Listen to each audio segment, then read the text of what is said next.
স্বাগত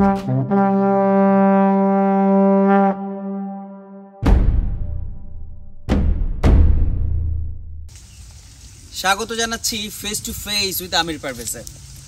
আজকে এমন একজন মানুষের সাথে আপনাদেরকে পরিচয় করিয়ে দিব যার ভালোবাসা বাইকের সঙ্গে। শুধু বাইকের সঙ্গে তার ভালোবাসা না, সেই মানুষটি নাকি পাখির কথাও বুঝতে পারেন। তিনি আর কেউ নন, তিনি ইলিয়াস শিকদার। আপনাদেরকে পরিচয় করে দিচ্ছি এই গুণী মানুষটার সাথে। হ্যালো ইলিয়াস ভাই, প্লিজ চলে আসেন। কেমন আছেন? জি আলহামদুলিল্লাহ। আপনার পাখি তো একদম আমার মাথার উপরে বসে আছে, ডাকেন তো আপনার কাছে নিয়ে যান তো। এই যে, আচ্ছা ইলিয়াস ভাই, একটু আগে আপনি আমাদেরকে চমৎকার একটা স্ট্যান্ড দেখালেন। আপনি বাইকের উপর দাঁড়িয়ে কলা খেলেন, ফোনে কথা বললেন, তো এটা তো আর একদিনে হয়নি। এই গল্পটা একটু শুনতে চাই। গল্পটা হলো, আমি ছোটবেলা দেখছি বাইক স্টান। তো বাংলাদেশে স্টানের মাঠ নেই বা ওই রকম স্টান কেউ করতে পারে না বাংলাদেশে। বাহিরের স্টানগুলো অনেক সুন্দর, তারপরেও বাংলাদেশে কিছু বাইরা স্টান করে, মোটামুটি সুন্দর লাগে আমার কাছে। তো স্টানগুলো আমি দেখতাম। তো একদিন আমার মন খারাপ, তখন আমি হাতির ঝিল গেছি, গিয়ে একটা ব্রিজের মধ্যে দাঁড়ায় রয়েছি বিকালবেলা। তখন আমার সামনে দা কয়েকটা ছেলে স্টান করতেছে, অনেক পাপু বিকট শব্দ।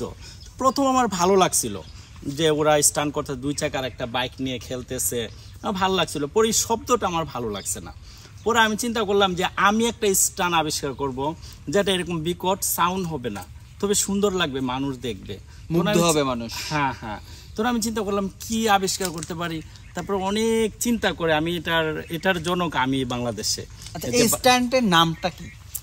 এটা সিটের উপর দাঁড়িয়ে বাইক চালানো। আসলে অন্য অন্য স্ট্যান্ডের অনেক নাম আছে, উইলি টুইলি, এটা সেটা অনেক নাম আছে, কিন্তু স্ট্যান্ডটা কেউ সচরাচর করে না, তো আর এটার নামও আসলে দেওয়া হয় নাই। তা আমরা একটা নাম দিয়ে দিই, এই স্ট্যান্ডের নাম দেওয়া দিই। সেটা হচ্ছে, এটা হচ্ছে ইলিয়াস ভাইয়ের বাইকের উপর দাঁড়ানো স্ট্যান্ড। ঠিক আছে? জি, হতে পারে। আমাকে এমনি বন্ধু বান্ধবরা বলে বাইক জাদুঘর, বলে জাদুঘরের স্টান আর কি বলে। তা আপনার পরে ওই সিটের উপর দাঁড়িয়ে আস্তে আস্তে ট্রাই করতে করতে করতে করতে এটা হয়ে গেছে। কয় বছর সময় লেগেছে আপনার? এটা আনুমানিক 5 বছরের মতো। আমি নিয়মিত সকাল বিকাল ট্রাই করছি। 5 বছর, 5টা বছর সাধনার পর তিনি এই কাজটা করতে পেরেছেন। আসলে মানুষ চাইলে কি না পারে, সেটা আমরা ইলিয়াস ভাইকে দেখলেই বুঝতে পারি। আচ্ছা ইলিয়াস ভাই, আপনার কাঁধের উপর বসে আছে একটা সুন্দর শুভ্র কবুতর। এই কবুতরের মানে বিশেষত্ব কি? সেই সবসময় আপনার কাঁধে বসে থাকে, কখনো দিকে আপনার মাথায় বসে থাকে? ঠিক সেম বাইকের মতোই আমার কবুতরের ইতিহাস। কবুতরের ইতিহাসটা হলো, আমি ছোটবেলায় নিজেও শালিক পাখি পালতাম, চিয়ে পাখি পালতাম। একটা সময় দেখলাম আরো অনেক মানুষ, শৌখিন মানুষরা টিয়ে ময়না পালে। তারপরে এগুলা নিয়ে আমি একটু গবেষণা শুরু করলাম। করার পর আমি এগুলাতে ফিরে আসছি, কারণ একটাই, এগুলার ভিতরে একটা কান্না আছে। ওদের ভিতরে মানে হৃদয়ের কান্নাটা কেউ শুনতে পায় না, শুধু কালে সৌন্দর্যই দেখতে পা। যে ময়না কথা বলে, টিয়ার কালারটা কত সুন্দর, ঠোঁটটা একেবারে টকটকে লাল, মানে এগুলো নিয়ে থাকে। কিন্তু এগুলার ভিতরে যে একাকিত্বর একটা কান্না, এটা কেউ যেন শুনতে পায় না। আপনার কবুতর কিন্তু আমার মাথার উপর। আচ্ছা আচ্ছা আচ্ছা, কি নাম ওর? ওর নাম বাতাসি। বাতাসি, বাতাসি এখন আমার মাথার উপরে উঠে গেছে। অফ স্ক্রিন আপনি আমাকে বলছিলেন আপনি পাখির ভাষা বুঝতে পারেন। হ্যাঁ, সেটা সম্পর্কে একটু বলবেন কেন? হ্যাঁ, সেটাই আমি বলছিলাম যে এই যে ময়না টিয়ে অনেক শৌখিন মানুষরা সুন্দর খাঁচার ভিতরে পালে। বারান্দাতে দেখা যায়, অনেকের বারান্দাতে, গ্রামেও দেখা যায়, শহরেও দেখা যায়। গ্রাম থেকে শহরে একটু বেশি দেখা যায়। তা আমি তাদের একটা কান্না, তাদের একটা হৃদয়ের কান্না শুনতে পাইছি, যে আসলে তাদের তো একটা স্রষ্টা আছে। তাদের স্রষ্টা আমাদের স্রষ্টা একই। স্রষ্টা তাদেরকে একা সৃষ্টি করে নাই, সকল জীব জোড়ায় জোড়ায় সৃষ্টি করেছে। তাহলে এই যে একা খাঁচার ভিতর বন্দি করে রাখা, আর তাদেরকে একা রেখে আমরা আনন্দ বা তাদের কাছ থেকে একটা সুখ নেওয়া, তাদেরকে আটকে রেখে যে আমরা তাদেরকে দেখে যে আনন্দটা পাই, সেটা তো আসলে যৌক্তিক না এবং উচিত না আমার কাছে। হ্যাঁ, আমার কাছে এটা যৌক্তিক না। দেখা যায় অনেক বড় বড় মহামানব বা অনেক জ্ঞানী গুণীরাও এটা করে। দিয়ে একজন কলেজের প্রফেসর, ওনার নাম বলতে চাচ্ছি না, ওনার বাসায় একবার গিয়েছিলাম, অনেক পপুলার মানুষ, গিয়ে দেখলাম একটা ময়না কথা বলে। তো না, আমি এটার কান্না শুনতে পাইছিলাম। তারপরে স্যারকে আমি এটা নিয়ে একটা প্রশ্ন করছিলাম, স্যার আনসার দেয় না দিয়ে বলছে, সরি ইলিয়াস, ময়নাটা আমি ছেড়ে দিব। শুধু একটা কথা বলছিলাম স্যারকে। তো হয়তো স্যার জ্ঞানী মানুষ বিদায় বুঝতে পারছে। তো অনেক মানুষের এটা দেখে আমার হৃদয়টা কাঁদে, মানে খাঁচার ভিতর একা বন্দি পাখির জন্য। পরবর্তীতে আমি মানুষকে বোঝানোর জন্য, মানুষকে মানে কি করার জন্য, মোটিভেটেড করার জন্য, উদ্বুদ্ধ করার জন্য আমি কবুতর নিলাম। নিয়ে এটা জোড়ায় জোড়ায় আমি পালি। আমার 6 জোড়া শিকারি কবুতর আছে। ওরা আমি যখন বাইক স্টান করি তখন আমার সাথে থাকে, বাইকে থাকে, আমার মাথায় থাকে। এই যে আপনারা ভিডিও করলেন, দেখলেন যে আমার গাড়ির গ্লাসে বসে থাকা কিন্তু সহজ না। গাড়িটা যখন এইভাবে মানে স্টান করি তখন কিন্তু গ্লাসের মধ্যে বসে থাকে, আমি শিখাই নিছি। তো ট্রেনিং প্রাপ্ত কবুতর। হ্যাঁ হ্যাঁ হ্যাঁ। তা আমি আসলে বুঝাইতে চাচ্ছি যে টিএ ময়না থেকে কবুতর আরো সুন্দর। তারপর আরেকটা সুবিধা কি দেখেন, একটা ময়না বা একটা টিয়া আপনার পুরাপুরি একটা জায়গায় নিতে অনেকটা সময় যা, কোনো কারণে যদি পাখিটা মারা যায় তাহলে অনেক কষ্ট হয়। আমি মনে করি ওই যে টিয়ে ময়না বা বিভিন্ন পাখি শালিক এইগুলা না পুষে একটা পাখি সারাটা জীবন, পাখির জীবনটা 2 বছর 5 বছর, অনেকে 10 বছর একটা পাখি খাঁচার ভিতরে রাখে। আমি মনে করি এই অমানবিক কাজটা না করাই ভালো। আপনারা কবুতর পোষেন, জোড়ায় জোড়ায় পোষেন, সুন্দর কবুতর পোষেন। কিছু কবুতর আছে এত সুন্দর, থাকিয়ে মন চা। তা আমি সবাইকে বলবো আপনারা কবুতর পোষেন। কবুতর সুন্দরের প্রতীক, কবুতর ভালোবাসার প্রতীক। কবুতর আমি মনে করি সত্যিকার অর্থেই শুভ্র সুন্দর। কবুতর সত্যিকার অর্থেই ভালোবাসার প্রতীক। আচ্ছা, আপনি যে স্টান্ট করেন এটা তো খুব ভয়ানক এবং এটা যে কোনো মুহূর্তে একটা অঘটন ঘটতে পারে। তো আপনার ফ্যামিলি কি এটা আপনাকে অনুমতি দিয়েছে, বা আপনার ফ্যামিলি এটা নিষেধ করেন আপনাকে তুমি এটা করো না? এটা আমি আমার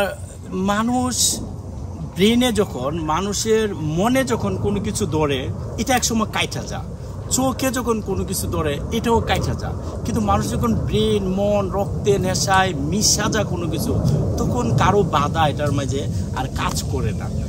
আমার বাইকের প্রতি বা স্টান্টার প্রতি একটা ভালোবাসা আমার ব্রেনে মিশা গেছে, আমার রক্তে মিশা গেছে। আমি যেন বাইকের ভাষা শুনতে পাই। আমি বাইকের সাথে একা একা কথা বলি, রাতে দিনে একা বসে থাকি, তখন আমি এরকম স্বপ্ন দেখি আমি বাইরের কান্ট্রিতে আমি স্টান করতেছি, আমি এরকমটা স্বপ্ন দেখি। আসলে বাধা আমি অনেক পেয়েছি, কিন্তু কারো কোনো বাধা আমাকে আটকাতে পারেনি। আচ্ছা, একটা বিষয় আমাকে সাথে যদি একটু শেয়ার করতেন। আপনি 5টা বছর সাধনা করেছেন, 5টা বছরের মধ্যে প্রথম দিকে কোনোবার কি আপনি বাইক থেকে পড়ে গেছেন বা এরকম কোনো অ্যাক্সিডেন্ট কি হয়েছিল? না, এটা আসলে অবিশ্বাস্য একটা কথা, অকল্পনীয় একটা কথা। আমার জীবনে স্টান না, বাইকে চালানোর শুরু থেকে আজ পর্যন্ত কোনোদিন আমার হাত থেকে বাইক মাটিতে পড়ে নাই। এটা কেন হয় না? আমি চাইছি 2-1 বার একটা অ্যাক্সিডেন্ট করলে কেমন হয়, না হয় ছোটোখাটো একটা হোক, কিন্তু না, এমনটাও হয়নি। না, এমনটা চাইতে নেই। উপরওয়ালা যেন আপনাকে সবসময় সাবধানে সুস্থভাবে বাইক চালানোর তৌফিক দান করেন, সে দোয়া আমরা করি, সেই শুভকামনা রইল আপনার জন্য। আচ্ছা, তো আপনি যখন শৈশবে ছিলেন তখন কি ভাবতেন বড় হয়ে শুধু স্ট্যান্ডই করবেন?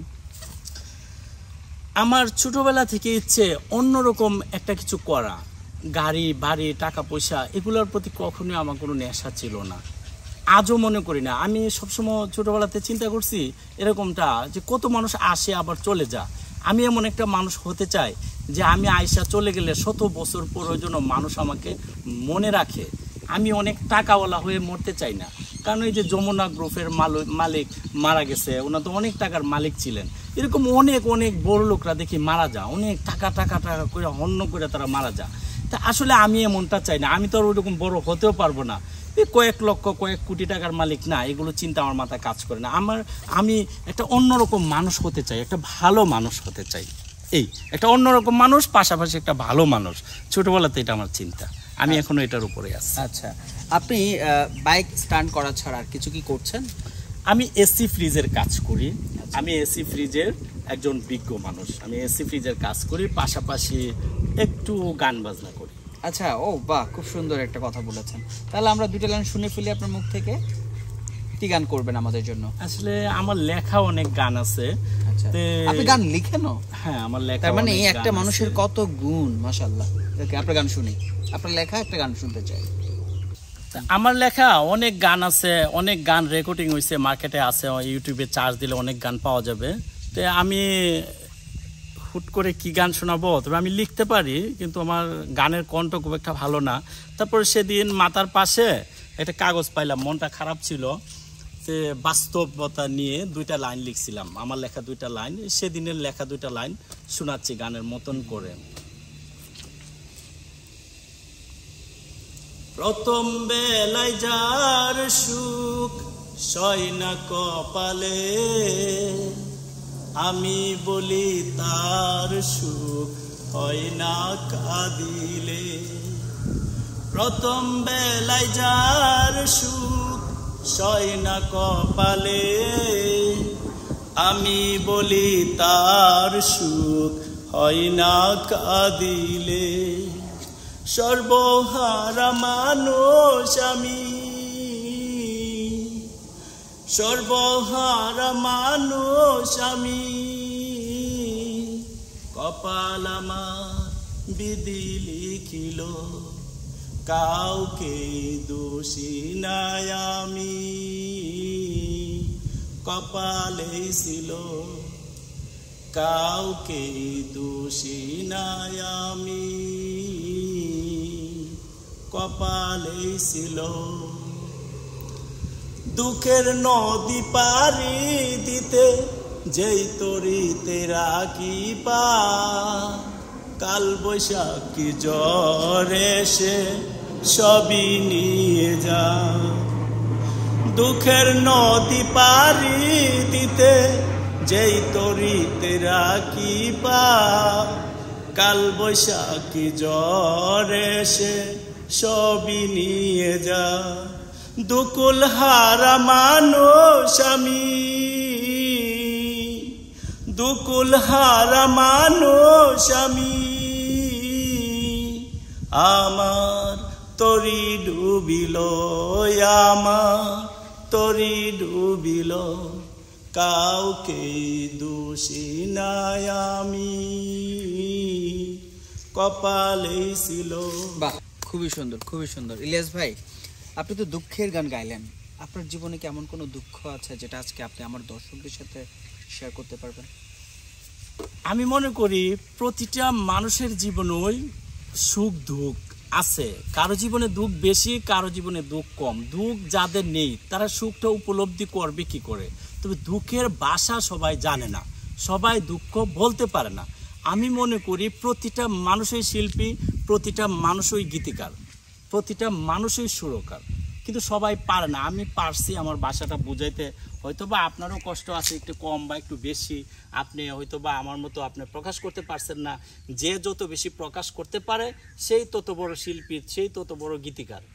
আচ্ছা, আমি জানতে চেয়েছি আপনার লাইফে এমন কোনো দুঃখ আছে কিনা যেটা আপনি আমার দর্শকদের সাথে শেয়ার করতে পারবেন? হ্যাঁ, আছে। যদি আমি মনে করি প্রতিটা মানুষেরই সত্যিকার অর্থে কাউকে না কাউকে ভালোবাসা উচিত, হৃদয় দিয়ে, আত্মা দিয়ে ভালোবাসা উচিত। আর যাকে ভালোবাসবে তার কাছে কিছু প্রত্যাশা না করা উচিত, এটা একটা কথা। আরেকটা কথা আমি বলবো, আসলে প্রতিটা মানুষের চিন্তা করা উচিত যে আমাকে কে ভালোবাসে। আসলে আমার জীবনে যেটা ঘটছে, আমার যাকে সুন্দর লাগছে তার পিছে আমি ছুটছি, আর আমাকে যারা ভালোবাসছে, অনেকে আমাকে ভালোবাসছে, তাদের দিকে আমি কখনো ফিরে তাকাইনি। আজকের দিনে আমি বুঝতে পারি যারা আমাকে ভালোবাসছে তাদেরকে আমার মূল্যায়ন করা উচিত ছিল, আর আমি যাদেরকে ভালোবাসছি তারা কখনো আমার দিকে ফিরে তাকায়নি। তবে আমি অনেকটা সময় হারাইয়া সত্যিকারের ভালোবাসা বুঝতে পেরেছি। আমি বলবো সত্যিকারের ভালোবাসা যেন মানুষ সময় থাকতে বুঝে, আমার মতো সময় হারিয়ে না বুঝে, এই আর কি। ধন্যবাদ। তার মানে আপনি জীবনে প্রেম করেছেন, আপনার মনের মানুষটার সাথে আপনার মিল হয়নি, এটাই তো বিষয়। হওয়া না হওয়ার মাঝামাঝি আমি বলছি, আসলে আমাকে যে ভালোবাসে তাকে আমার মূল্যায়ন করা উচিত। আমি যাকে ভালোবাসি তার পিছে না ছোটা, আমাকে কে ভালোবাসে সেটা খুঁজে বের করা এবং সে মানুষটাকে যথাযথ মূল্যায়ন করা উচিত। আমি সেটা বলছি। ইলিয়াস ভাই, যারা বাইক স্টান্ট করে তাদের উদ্দেশ্যে আপনার কি কিছু বলার আছে কিনা? তাদের উদ্দেশ্যে আমি বলবো, যারা বাইক স্টান্ট করে ভাইয়েরা, আপনাদেরকে আমি অনুরোধ করে বলবো, বাংলাদেশে বাইক স্টান্টের কোনো ভালো মাঠ নেই। আপনি কোথায় শিখবেন? যারা একটু একটু শিখছেন তাদেরকে ধন্যবাদ, আপনারা আসলে অনেক কষ্ট করে শিখছেন, আপনাদেরটা আমি বুঝতে পারি। আর নতুন করে যারা শিখতে চাচ্ছেন ভাই, আসলে আপনারা এটাতে জানেন না, একটা জীবন, একটা কিছু হয়ে গেলে আসলে এমনি তো আপনি আমরা সবসময় ভালো নেই বলি, যদি আমরা একটা দুর্ঘটনা ওইটা মরে যায় তা তো সবই শেষ, আর যদি বেঁচেও থাকি পঙ্গুত্ব নিয়ে, আসলে এটা অনেক কষ্টের জীবন। আমি বলবো এটা অনেক রিস্কের কাজ, বা স্টাইলের দিকে পা বাড়ায়েন না। আর বিশেষ করে আমি যে স্টান্টটা করি, আমি অনুরোধ করে বলবো এটা কেউ ট্রাই করবেন না, এটা বলবো যে কেউ ট্রাই করবেন না। যারা বাইক চালান সুন্দরভাবে বাইক চালান, 2 চাকার একটা বাইক, আপনারা খুব সাবধানে বাইক চালান। অবশ্যই হেলমেট পরিধান করবেন। আর উনি যেটা করছেন সেটা নিজেরা করার কোনোভাবে চেষ্টা করবেন না। ইলিয়াস ভাই, আপনার জন্য অনেক শুভকামনা, ভালোবাসা। আপনি আমাকে অনেক সময় দিয়েছেন। ফেস টু ফেস উইথ আমির পারভেজের অনুষ্ঠানের পক্ষ থেকে আপনার প্রতি ভালোবাসা, শুভকামনা। আপনাকে অনেক ধন্যবাদ। জি, আসসালামু আলাইকুম। ওয়ালাইকুম আসসালাম।